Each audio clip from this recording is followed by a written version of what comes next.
fait. Maman, oh, viens voir. Ça me dépasse, oh. Le pays, oh, papa. Fais la pâte, oh. On vit des webisans tous les jours. Ça me pas chaud. Il y a des gens qui nous prennent pour des fous. Mais oh non, la mort de l'évêque.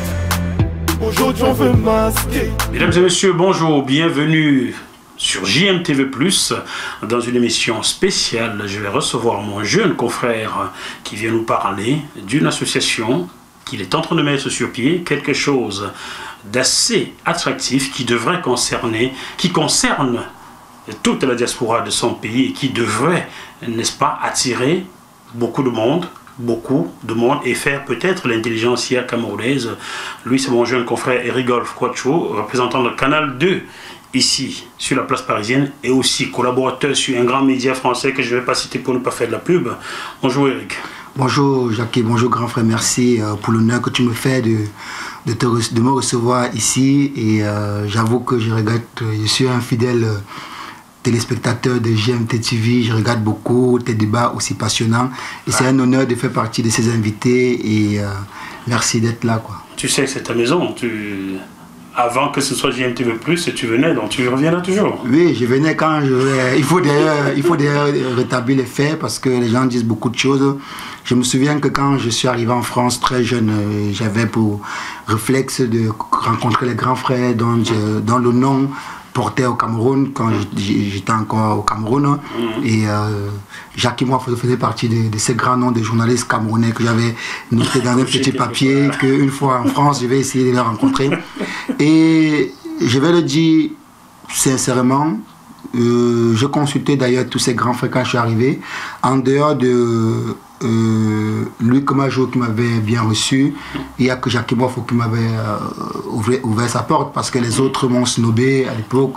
J'étais jeune journaliste, je viens d'arriver et c'est une des raisons qui me pousse à lancer une plateforme camerounaise pour éviter ce type désagrément. Il faut dire qu'à l'époque, tu étais venu avec Eric Foto, le directeur de Canal 2, Léla Premier. Donc on salue Eric Foto qui va certainement nous suivre. Salut Eric, Amgaka. Léla Premier aussi, il y avait quelqu'un d'autre, non? Vous étiez trois, je crois bien. Hein? Oui, j'étais venu à l'époque avec mon directeur et grand frère Eric Foto qui m'avait fait l'honneur de m'amener chez... Et d'ailleurs, quand il était ma surprise, quand on se retrouve chez toi, je me suis dit, ouais, mais c'est... Tu ne savais pas que tu venais chez moi, tu voulais me rencontrer, tu ne savais pas quand tu venais chez moi. Ouais, et puis, c'était d'ailleurs une soirée formidable, tu nous as très bien reçus, et d'ailleurs, c'est resté dans les mémoires. Ben, ne t'inquiète pas, tu m'apporteras du bon 20% un jour. Alors, mais ce qui t'amène aujourd'hui, Eric, c'est l'Union des Camerounais de l'étranger, une plateforme que tu es en train de mettre sur pied avec des gens autour de toi forcément. Alors, peux-tu nous parler de l'UCE, Union des Camerounais de l'étranger? L'Union des Camerounais de l'étranger est une plateforme, mais légalisée depuis 2015 sous le statut associatif, loi 1901. Je ne voudrais pas en faire une association, je voudrais en faire une plateforme pour que tous les Camerounais résidant à l'extérieur du Cameroun, quel que soit le pays, puissent se retrouver sur une plateforme. Qu'ensemble, on crée... Si je peux tutoyer? On se tutoie. Voilà, si tu veux... Tu es mon jeune confrère, ne l'oublie pas. Eric a fait la même école de journalisme que moi à Paris. 4 ans après moi, tu y es entré. Donc, tu es mon jeune confrère, voilà comment on appelle ça. D'accord. Donc, je voulais donc créer une plateforme pour que tous les Camerounais vivant à l'extérieur du pays puissent se retrouver, parler de nos difficultés, échanger sur nos expériences, créer, si tu veux, ce que j'appelle moi le plus grand réseau des Camerounais vivant à l'étranger. Une osmose entre Camerounais. Hein? Camerounais, toutes classes confondues. Alors, qui peut être membre? Des Camerounais ayant gardé leur nationalité camerounaise ou bien ceux qui ont prévalu d'une autre nationalité, donc qui prennent un visa pour aller au Cameroun? Qui peut être membre? Pour répondre à cette question, je vais vous amener à l'ambassade du Cameroun en France. À l'ambassade du Cameroun en France, il y a un truc qui m'intéresse beaucoup, c'est que quand vous venez avec un passeport étranger et que vous vous appelez Kamga Atangana Oona. On sait qu'il n'y a pas de Français qui s'appelle Atangana Oona. Donc on venait comme ça. On sait que vous êtes Camerounais avec une autre nationalité et les procédures n'est pas pareilles. Et d'ailleurs l'accueil n'est pas pareil pour les franco-français et les franco-camerounais. On ne demande pas d'attestation. On ne demande pas d'attestation. On dit non, il n'y a pas besoin d'attestation d'hébergement. Il faut que tu le saches, il y a de cela 12 ans, on nous l'avait demandé, Olivier Nogo et moi, et on nous avait refusé au visa d'ailleurs. Oui, mais maintenant, ça a changé. Donc, pour revenir au sujet qui nous intéresse, non, Camerounais, quel que soit le passeport que vous avez, dès que vous êtes Camerounais d'origine, avoir un nom d'origine, voilà. Camerounais d'origine, vous faites partie de l'association. Vous soyez épouse de Camerounais, vous faites partie de l'association. Vous soyez ami intéressé du Cameroun, vous faites partie de la plateforme. D'accord. Donc mon ami Bernard Baga, qui est blanc de peau et qui adore le Cameroun, qui a fait le voyage du Togo jusqu'au Cameroun Bamileke en 1972, avant notre naissance, amoureux du Cameroun, il peut donc être membre de cette plateforme. Bien sûr, il peut être membre d'une plateforme, de la plateforme. Bien sûr, il peut être membre de la plateforme. La plateforme est ouverte aux Camerounais d'origine et de nationalité, aux amis du Cameroun, aux épouses, enfin quand on dit amis du Cameroun, ça englobe tout. Très bien. Alors, quelles sont les ambitions de cette plateforme? Il y a une ambition quelque part. Avant d'arriver aux ambitions, je vais d'abord expliquer qu'est-ce qui m'a poussé à monter le projet. Il faut rappeler que le projet est né en 2015 et légalisé à la préfecture de Versailles. Et nous avons mis 3 ans pour commencer la communication. Pourquoi 3 ans? Parce que je suis journaliste, vous l'avez dit, je voyage beaucoup dans le cadre de mes fonctions. J'ai essayé chaque fois que je voyage de rencontrer les communautés camerounaises à l'étranger, dans différents pays, pour savoir pourquoi il n'existe pas une plateforme commune pour nous permettre d'échanger, de partager. On a beaucoup de compétences sur le plan individuel, mais sur le plan collectif, on ne vaut rien. On ne vaut rien. Rien. Et je l'ai dit parce que je vis en France et j'ai eu la chance en tant que journaliste de couvrir les élections présidentielles des 2 présidents, notamment François Hollande et Macron. Je l'ai couvert de l'intérieur. Et les équipes de ces 2 candidats présidents pour parler à l'Afrique subsaharienne, s'adressaient aux Maliens, s'adressaient aux Sénégalais et s'adressaient aux Nigériens. Pourquoi? Parce que c'est des communautés qui sont unies, très organisées. Le Conseil national des Maliens de France fonctionne très bien. Le Conseil national des Nigériens de France fonctionne très bien.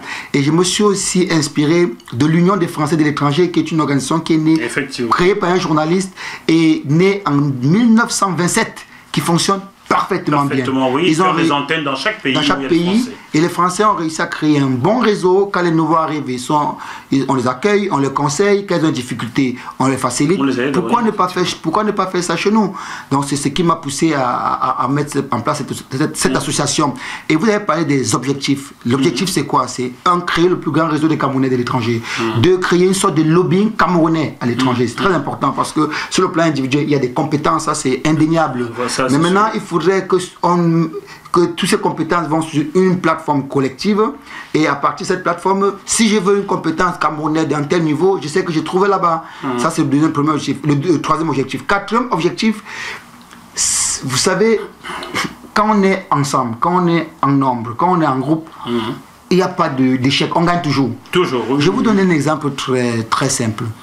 Figurez-vous que si on est 5000 Camerounais seulement, dans la plateforme, seulement on peut être 10 fois plus compte tenu du nombre de Camerounais à l'étranger. 5000 Camerounais sur la plateforme seulement. Vous vous rendez compte de ce qu'on peut faire 5000 groupés? On crée un vrai lobby, on crée des partenariats avec des agences de voyage pour faciliter à nos membres, pour faire des prix préférentiels à nos membres.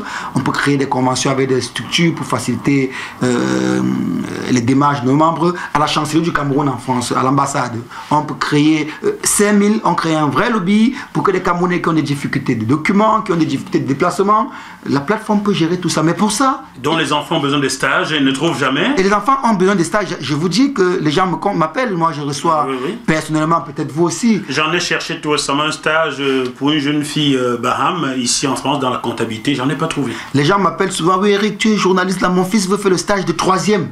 Stage de découverte. Dans la BFM, la CNews, comment tu peux faire?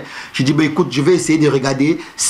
J'ai réussi à dégoter grâce à Dieu, mais ça ne marche pas toujours. Si cette personne m'appelle, c'est parce que Eric travaille avec ces gens-là. Je peux. Si on est sur une plateforme, il va pouvoir savoir que Eric n'est pas le seul Camerounais qui travaille dans les médias européens. Il y en a plusieurs, il y en a une pléthore. À travers une plateforme, il saura que bon, dans tel corps de métier, il y a tel Camerounais. Si je veux un stage pour mon fils, je vais sur la plateforme, je dis, les médecins, vraiment, j'ai un enfant là. Entre Camerounais, on va se trouver comme d'autres le font. Les Turcs le font, les Français le font, les Américains le font. Les Chinois le font. Bon, les Juifs, c'est l'exemple. Les Arméniens le font. Pourquoi pas non? Il n'y a que les Camerounais qui ont des cerveaux et qui ne le font pas. Donc voilà pourquoi il était important de mettre cette plateforme pour qu'on réussisse ensemble. D'accord, il faut dire, Eric Tour, il y a un reportage radio de nos confrères de Radio France Internationale qui pointe du doigt l'individualisme exagéré des Camerounais de la diaspora. Ils sont une vraie force, mais seulement ne savent pas se regrouper et travailler ensemble. Comment comptes-tu faire pour briser cet individualisme-là qui est désormais mondialement reconnu? Je vais briser cet individualisme-là parce que, vous savez, je le dis très sincèrement, je le dis souvent en aparté, mais je veux le dire publiquement aujourd'hui. J'ai atteint dans ma vie ce que j'appelle le terminus, pour parler camerounais. C'est-à-dire que pour moi, j'ai tout eu dans ma vie. Comme je vous parle aujourd'hui... Tu as un compte en Suisse? Je sais pas... Les yeux dans les yeux, Cahuzac. Je n'ai aucun compte en Suisse. J'ai un seul compte en France. J'ai 2 comptes en France. Un compte à la banque postale et un compte à LCL. Bon, c'est bon, on va aller chercher tes sous. La réussite n'est pas que financière. Et détrompez-vous, il y a beaucoup de très grands riches qui ne dorment pas du tout. Ils ont plus de problèmes que nous. Parce qu'à la fin du mois, il faut qu'ils payent les charges, il faut qu'ils payent les impôts, il faut qu'ils payent les employés et tout. En fait, je disais pourquoi. Je disais pour dire que le problème, l'un des problèmes qu'on a, c'est tout le monde veut être président. Oui. Tout le monde veut être responsable. On est dans l'individualisme parce qu'on est dans j'ai fait, c'est moi qui ai. Et moi, quand je vous dis que j'ai déjà tout eu, et que comme je vous parle, je considère que c'est un bonus. Donc si je meurs demain, pour moi, ma vie est réussie. Quand je sais d'où je viens et où je suis arrivé, je ne veux pas être... Eric Gomme ne veut pas être millionnaire en euros, ça ne m'intéresse pas. Eric Gomme ne veut pas être milliardaire, ça ne m'intéresse pas. Moi, ça ne m'intéresse pas. C'est pour ça que je ne joue jamais au loto, je ne joue jamais au tout, je ne veux pas ça, je ne joue pas à ça. Je ne veux pas être milliardaire, ça ne m'intéresse pas. Je veux vivre tranquillement, paisiblement, et je demande à Dieu une seule chose, pouvoir élever mes enfants. C'est tout. C'est pour ça que je vais réussir, parce que je ne veux pas être président. Parce que je ne veux pas être... Tu ne veux pas être président de cette plateforme? Je ne veux pas qu'on dise que c'est moi. Je veux juste que mon seul combat, c'est que les Camerounais se mettent ensemble pour réussir. Alors, Eric Golf, les yeux dans les yeux, tu ne vas jamais briguer la présidence de cette plateforme. Évidemment, pour la première... Quand les gens vont adhérer à la plateforme, je souhaite la conduire pour un certain temps. Juste le temps de marquer ma vision. Vous savez, quand vous montez un projet, il faut... implanter votre vision. Une fois que vous avez le sentiment que ça a adhéré, vous n'avez plus besoin d'être là, parce qu'on comprend. Parce que moi, ma vision, c'est quoi? C'est que la plateforme reste apolitique. Et tant que je vis, je vivrai, et que cette plateforme vivra, elle restera apolitique. Parce que c'est un des problèmes qui sépare la diaspora camerounaise, les problèmes politiques. On peut être du SDF, du RDPC, de l'UNDP, du Front National, mais on a une chose en commun, on est Camerounais. On est Camerounais. On est Camerounais. C'est ce qui devrait primer. C'est ce qui doit primer. C'est ce que je disais hier sur le plateau d'Africa 24 où je t'ai invité à une émission politique. Cela me gêne qu'on appelle certains anglophones ou francophones. C'est des Camerounais, c'est pas des anglophones. Je ne connais pas des anglophones, je ne connais pas les cadres de francophones. C'est des Camerounais. Et voilà pourquoi, chers téléspectateurs, je vais certainement adhérer à cette plateforme. Merci, parce que ton soutien est vraiment la bienvenue, parce que c'est le combat, ce combat c'est le nôtre. C'est un combat, il y a une réalité, hein, quand je discute avec les gens, tout le monde dit ouais, c'est une très bonne idée, Eric, c'est très bien, franchement c'est très bien. Alors si c'est très bien, le site internet est là, ucétranger.org, allez sur le site, cliquez adhérer et adhérez au maximum à la plateforme. Une fois qu'on va atteindre le nombre qu'il faut, on va appeler l'Assemblée Générale pour élire les responsables de la plateforme, et on va créer ensemble la plus grosse communauté camerounaise qui n'a jamais existé. Je ne veux pas être président non plus, moi aussi, hein, mais je serais peut-être un conseiller dans l'ombre. J'aime bien être dans l'ombre. On a besoin de tout le monde, et personne ne saurait se passer de votre expérience de communication. On crée la plateforme pour ça. Bien. On crée la plateforme pour que les Camerounais, s'ils veulent une compétence dans un domaine donné, qu'ils savent que là-bas, dans le bullet des journalistes camerounais en France, je vais sur la plateforme, il y a ces journalistes camerounais, je les trouve en fonction du corps de métier. Si j'ai besoin d'un conseil, je sais que j'appelle la plateforme, on m'oriente. Si j'ai besoin d'un médecin, on m'oriente. Si je veux manger camerounais en fonction de... C'est à ça que cette plateforme va servir. Eric Love, il y a un exemple de ce genre déjà au pays de l'oncle Sam aux États-Unis. Des Camerounais sont regroupés sur une plateforme similaire et cotisent environ $1,50, ce qui fait qu'adhérer à cette plateforme-là, c'est presque payer son assurance vie à moindre coût. Explique-nous ce que tu as vécu aux États-Unis. J'étais à Washington, à New York, dans le Connecticut, à Miami. J'ai échangé avec les Camerounais des États-Unis. Et j'étais même à Montréal, puisque ce qui se passe aux États-Unis se réalise déjà au Canada. Je peux vous dire que je me suis dit, mais qu'est-ce qui ne va pas? Est-ce qu'en Europe on a un problème? Est-ce que c'est parce qu'on réfléchit francophone? À un moment, il faut se poser la question. Figurez-vous qu'aux États-Unis, ils sont moins nombreux que nous en Europe. Et la plateforme existe, une plateforme pareille existe, mais ils se sont focalisés sur la solidarité parce qu'ils sont dans un pays capitaliste. Donc il faut des assurances et si tu n'as pas de moyens, tu n'as que tes yeux pour pleurer. Ils ont créé une plateforme. Ils sont tellement nombreux que quand un membre décède, la plateforme descend à l'héritier du membre $15 000, c'est 10 millions de francs CFA. Et vous savez, chaque membre qui a adhéré à la plateforme cotise $1,85. Donc moins d'€1,50. Moins d'€1,50. Figurez-vous que si la plateforme de l'Union des Camerounais de l'étranger, si on a 10 000 membres, arrêtons-nous sur 10 000 membres, et qu'on demande... 2 euros. Non, pour adhérer à vie, on peut l'adhésion à vie. Si on demande aux gens, pour le moment, rien établi, hein, si on va fixer les adhésions en fonction du nombre d'inscrits. Si on dit les adhésions pour 10 000 personnes à 5 euros, c'est à vie. Ça fait 10 000 personnes fois 5 euros. C'est versé dans un compte à la banque. Ça permettra à la plateforme de tourner à la longue, de pouvoir créer en France ce que, à la longue, c'est un projet à la longue, ce que j'appelle moi la maison du Cameroun en France. Je vous explique. En tant que journaliste et avec ma boîte de production, Erigo Production, je couvre beaucoup d'événements camerounais. Les Camerounais dépensent beaucoup d'argent pour louer les salles d'événements. Et nous louons les salles 5 000 euros, 8 000 euros, 10 000 euros, 12 000 euros. La majorité de nos salles sont gérées par les Turcs. Comment les Turcs fonctionnent? Ils ont créé une plateforme, ils ont alloué de l'argent, ils ont créé les centres culturels turcs. Vous louez là-bas. Ça vous coûte, les Turcs qui louent, ça leur coûte moins cher. Donc si on crée, si l'Union a 10 000 et qu'on a 500 fois, ce que vous donnez, c'est des exemples, hein, qu'on a 5 euros fois 10 000, on met à la banque, on a un fonds, on peut dire à la banque, on cherche un terrain, on va construire un centre culturel qu'on va appeler la Maison du Cameroun en France. La Maison du Cameroun en France permettra aux Camerounais d'exposer la culture camerounaise. On aura une très grande salle pour les conférences, on aura une salle pour les soirées, pour les fêtes. Et quand les Camerounais, il y a d'autres communautés, et le Camerounais membre aura un prix particulier. C'est comme ça qu'on avance.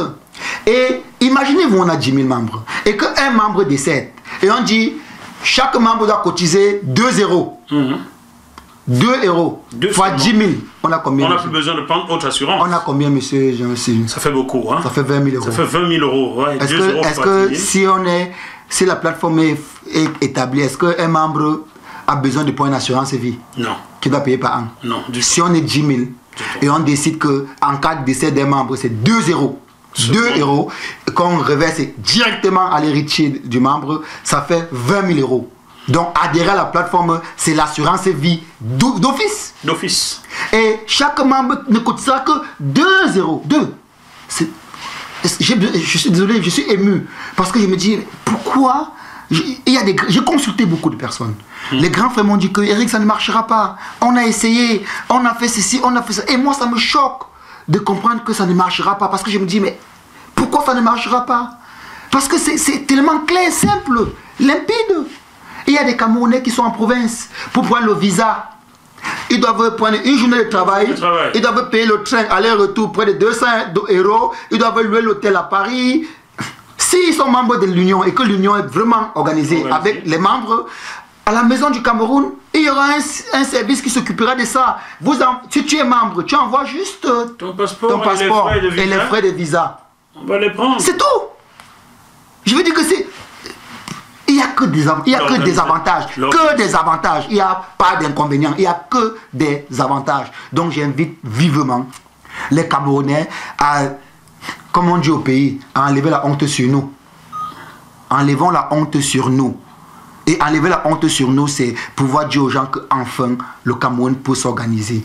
Est-ce que vous vous rendez compte, M. Jackie, vous voyagez comme moi, vous êtes journaliste. Quand vous sortez de la France, vous allez dans un pays, quand vous dites, oh, je suis de Paris, oh, les gens qui font la fête là, les fêtards là. Ben oui, c'est l'image que le Camerounais. Oh, les gens qui se clashent sur Internet là, oh, les gens qui s'insultent sur Internet. Oui.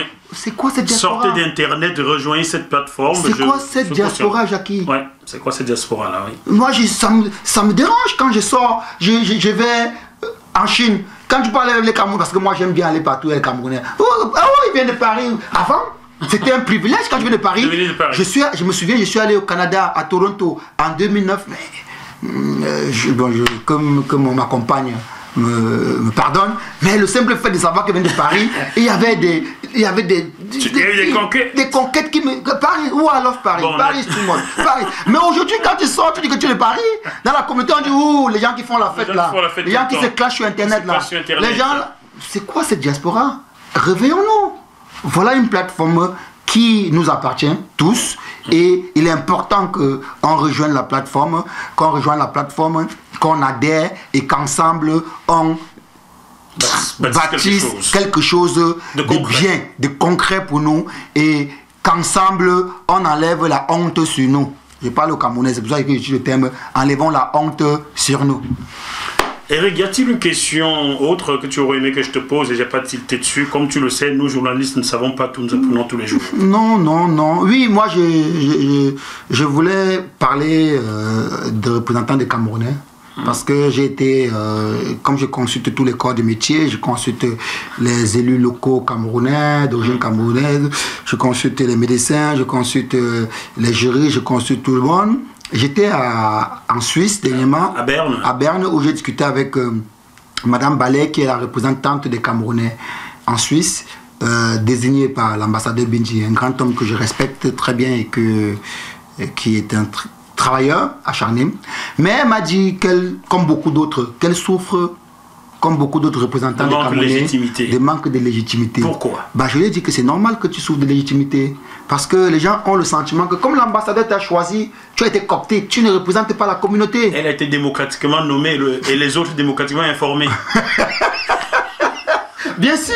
En fait, j'ai dit ça pourquoi? J'ai dit parce qu'en France, par exemple, on a Maître Bakwa, qui est un très grand avocat d'affaires, qui a des très grandes compétences, qui a un talent connu de tous, qui est le représentant des Camerounais de France. Mais Maître Bakwa, quand vous parlez de lui, hors d'un certain cercle, personne ne le connaît. Parce qu'il n'a pas été élu par les associations des Camerounais en France. Et la plateforme est là pour que les associations camerounaises adhèrent. Et ensemble, les présidents d'associations, les leaders d'opinion, on va se retrouver en assemblée générale et on va élire les responsables de la plateforme. Le but, c'est qu'au sortir de cet AG, ceux qui auront la charge de conduire la plateforme auront toute la légitimité des Camerounais de la diaspora parce qu'ils sont élus par les associations, donc par la diaspora elle-même. Et ce n'est que comme ça que celui qui va dire « je représente les Camerounais en France » ou bien « je suis le président de la plus grande plateforme des Camerounais » sortira légitimé et aura tout le soutien et pourra défendre la communauté avec des arguments clairs et nets. Très bien, Eric. Je te réinviterai pour parler de cela dans quelques mois, car il y a des questions on ne va pas anticiper là-dessus, on va attendre de voir comment les choses avancent. Mais je suis certain que les Camerounais à qui tu envoies ce message vont t'écouter. Et je le dis encore, je cautionne cette idée. C'est une très très bonne idée que je salue et tu vas te rendre compte que je vais dire bientôt. Je vous invite, chers Camerounais, chers frères, on va dire ça comme ça, frères plutôt, hein, à consulter ce site internet ucetranger.org, c'est bien ça, hein, en sous-titre, et à adhérer à cette plateforme qui est certainement quelque chose qui apportera un plus qu'un plus d'ailleurs, hein, on peut se permettre la tautologie. Merci à toi, Eric, d'avoir eu cette brillante idée. Je ne te savais pas aussi perspicace dans ce genre de domaine. Je me disais, c'est un journaliste, mais tu penses à la communauté et ça, merci beaucoup. Bah, merci, M. Jackie, merci à tous les téléspectateurs de GM, moi-même qui suis un fan. Non, merci de m'avoir reçu. Je n'hésiterai pas de venir ici ou m'inviter pour parler de ce projet. C'était un honneur d'être là. Et d'ailleurs, c'est ma maison, puisqu'après, en offre, on va se retrouver dans un bon condré qui est encore au feu. Ici, on mange plus du bœuf bourguignon que du condré, mais bon, on arrange ça. Et puis, un bon vin rouge, bah comme ouais. J'aime bien moi. Parce que parfois, quand je regarde d'autres manger là, à la maison, j'ai l'appétit. Ne t'inquiète pas, tu reviendras dans un bœuf bourguignon, t'inquiète pas. Chers téléspectateurs, merci de nous avoir suivis. On se retrouve sur ce même plateau dans quelques jours avec un autre invité. D'ici là, comme je dis souvent, gardez la banane au moins jusqu'ici. À bientôt.